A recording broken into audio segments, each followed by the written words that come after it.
بسم اللہ الرحمن الرحیم۔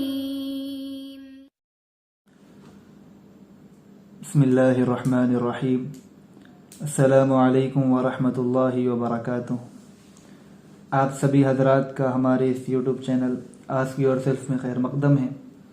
امید کرتا ہوں کہ آپ سبھی حضرات خیر و عافیت سے ہوں گے۔ جیسا کہ ہم نے پچھلی ویڈیو میں بتلایا تھا کہ ہم اس چینل کا آغاز آپ صلی اللہ علیہ وسلم کی سیرت مبارکہ سے کریں گے، اور اس چینل پر آپ صلی اللہ علیہ وسلم کے مختلف زندگی کی مختلف پہلوؤں پر ہم روشنی ڈالیں گے، ان کو پڑھیں گے، سنیں گے۔ ان سے پہلے ہم یہ دیکھیں گے کہ آپ صلی اللہ علیہ وسلم کی ولادت سے قبل اس دنیا کی کیا حالت تھی۔ آپ صلی اللہ علیہ وسلم کی ولادت سے پہلے یہ دنیا کس راستے سے گزر رہی تھی، اور کن تاریکیوں میں اور کن گھٹا ٹوپ تاریکیوں سے یہ دنیا گزر رہی تھی، اس کو ہم اس ویڈیو میں دیکھیں گے۔ قبل ولادت مبارکہ دنیا کی ایک معاشرتی جھلک یہ ہے کہ 6 صدی عیسوی میں یہ دنیا نہایت تاریک دور سے گزر رہی تھی۔ آپ کے سمجھنے کے لیے بتلا دوں کہ حضرت عیسیٰ علیہ السلام کے دور سے عیسوی تاریخ، یعنی جس کو ہم 2021 یہ بتلاتے ہیں، یہ اس تاریخ کا آغاز ہوا۔ آپ صلی اللہ علیہ وسلم کی جو ولادت ہوئی ہے حضرت عیسیٰ علیہ السلام کے 500 سال بعد ہوئی ہے، یعنی 6 سینچری میں آپ صلی اللہ علیہ وسلم کی ولادت ہوئی ہے۔ تو گویا کہ عیسیٰ علیہ السلام اور آپ صلی اللہ علیہ وسلم کے درمیان میں کل 500 سال کا فاصلہ تھا، اور اس درمیان میں کوئی نبی نہیں آئے۔ اسی طرح شرک و بت پرستی تو عام ہو چکی تھی، یعنی اس وقت ہر جگہ اگر ہم کتابوں کا مطالعہ کریں تو ہم کو یہ معلوم ہوتا ہے کہ کوئی ملک، کوئی شہر اور کوئی گلی ایسی نہ بچی تھی اس وقت کہ جہاں پر بت پرستی نہ کی جاتی تھی، بلکہ ہر جگہ درخت کی، پانی کی، سورج کی، چاند کی، ستاروں کی، ہر چیز کی بت پرستی اس وقت عام ہو چکی تھی۔ انسانیت کا نام و نشان مٹتا جا رہا تھا، یعنی انسانی جو اخلاق ہیں اور وہ چیزیں جن سے انسانیت کی پہچان ہوتی ہے وہ ساری کی ساری ختم ہو چکی تھی، اور لوگوں کی زندگیاں جانوروں سے بدتر ہوتی جا رہی تھی۔ غیرت و حمیت نابود ہو چکی تھی، فتنہ و فساد، قتل و غارت گری طبیعت ثانیہ بن گئی تھی۔ لوگوں کو جس طرح کھانے اور پینے کی ضرورت ہوتی ہے، اسی طرح ان لوگوں کے لیے اس وقت آج سے 1400 سال پہلے قتل و غارت گری، لوگوں کو تکلیف دینا اور لوگوں کی عزت پامال کرنا ان لوگوں کا مشغلہ بن گیا تھا۔ طبیعت ثانیہ ایک ضروری چیز بن گئی تھی جس کی وجہ سے وہ نہیں جی سکتے تھے۔ ایسا وہ لوگ، یعنی کوئی دن ایسا ان لوگوں کا نہیں گزرتا تھا جن میں وہ لوگ یہ کام نہ کرتے ہوں۔ امیروں کی غریبوں پر اور طاقت والوں کی کمزوروں پر حکومت چل رہی تھی، یعنی اس وقت اسی آدمی کی بات سنی جاتی، اسی آدمی کی بات مانی جاتی جو مالی اعتبار سے، طاقت کے اعتبار سے مضبوط ہو، اور غریبوں کو ہر وقت ہر جگہ دبایا جانے لگا۔ انصاف نے بھی عاجز ہو کر ظلم کے آگے شکست قبول کر لی تھی۔ اسباب کو ارباب کا درجہ دے دیا گیا تھا۔ اگر کوئی آدمی کسی کا کچھ کام بنا دیتا، یا پھر کوئی آدمی خیالی تصور سے یہ سمجھتا کہ فلاں درخت کی وجہ سے میرا یہ کام بنا ہے، تو وہ آدمی ان چیزوں کو اپنا معبود بنانے لگ جاتا۔ اسی طرح وہ لوگ خیالی تصویروں، جھوٹے معبودوں، درختوں، پتھروں اور جانوروں، حتیٰ کہ کیڑے مکوڑوں تک کی پرستش کی جا رہی تھی۔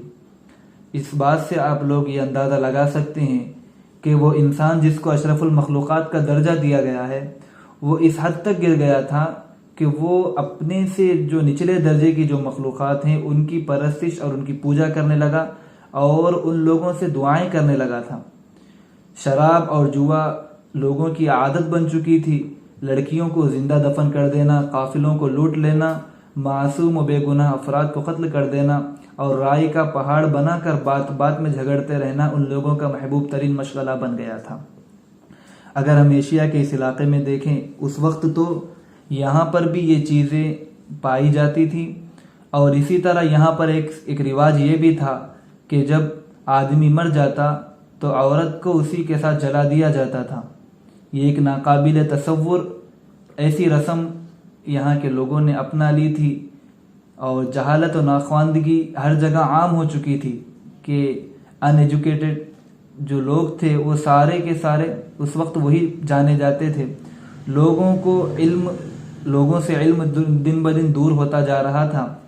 اسی طرح مالدار اور حکمراں لوگ ظلم و زیادتی کے ذریعے عیش و عشرت کرنے میں حیوانیت کی حدوں کو پھاند چکے تھے، یعنی اس سے بھی آگے بڑھ گئے تھے کہ اگر کسی کے پاس اس وقت مال ہوتا، حکومت ہوتی، طاقت ہوتی، تو وہ ظلم و زیادتی کرنے میں، لوگوں کو تکلیف پہنچانے میں، انسانیت تو درکنار جو جانوروں کی حدیں ہوتی ہیں اس سے بھی آگے بڑھ جاتا ہے. اس حد تک انسان اس وقت گر چکا تھا.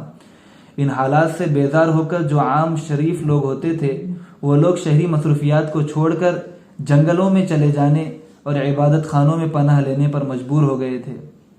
کہیں غریبی اور معاشی تنگی کے خوف سے بچے قتل کیے جا رہے تھے.